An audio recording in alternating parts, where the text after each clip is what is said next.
کیا آپ کھانا کھانا چھوڑتے ہیں؟ بہت سے لوگ موٹاپے یا جسم میں اضافی چربی جمع ہونے کا شکار ہوتے ہیں اور اس سے چھٹکارا پانے کے لیے مختلف طریقے اختیار کرتے ہیں۔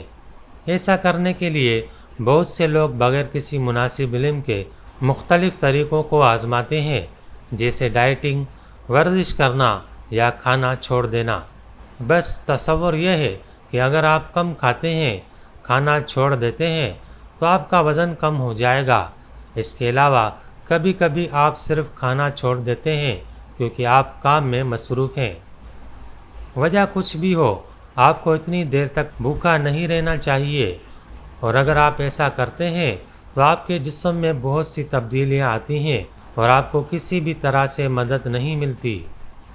ماہرین کا کہنا ہے کہ وزن کم کرنے کے لیے کھانا چھوڑنا آپ کے جسم کے اچھے سے زیادہ نقصان پہنچاتا ہے۔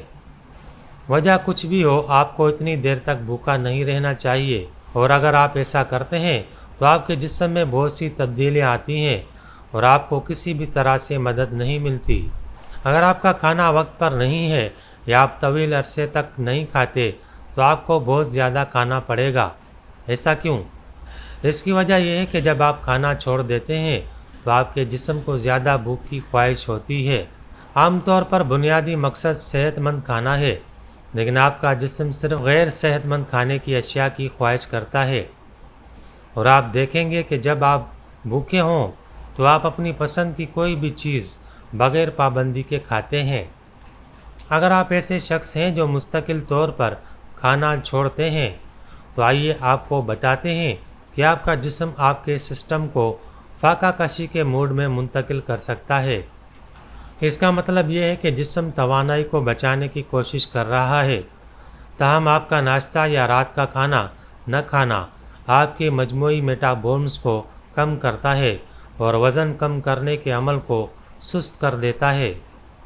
جب آپ اپنا کھانا صحیح طریقے سے نہیں کھاتے ہیں تو جسم میں اسٹریس ہارمون کی سطح بڑھ جاتی ہے، کیونکہ یہ سوچنے لگتا ہے کہ آپ بھوک سے مر رہے ہیں۔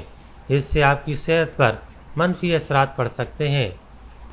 کورٹیسول کی سطح میں اضافے کے نتیجے میں وزن بڑھ سکتا ہے، آپ کے مدافعتی کام پر اثر پڑ سکتا ہے، بیماری کا خطرہ بڑھ سکتا ہے اور خون میں شوگر کا عدم توازن ہو سکتا ہے۔ مستقل بنیادوں پر کھانا چھوڑنے کا مطلب یہ بھی ہے کہ آپ اس سے کم کھا رہے ہیں جس کی آپ کے جسم کو کیا ضرورت ہے۔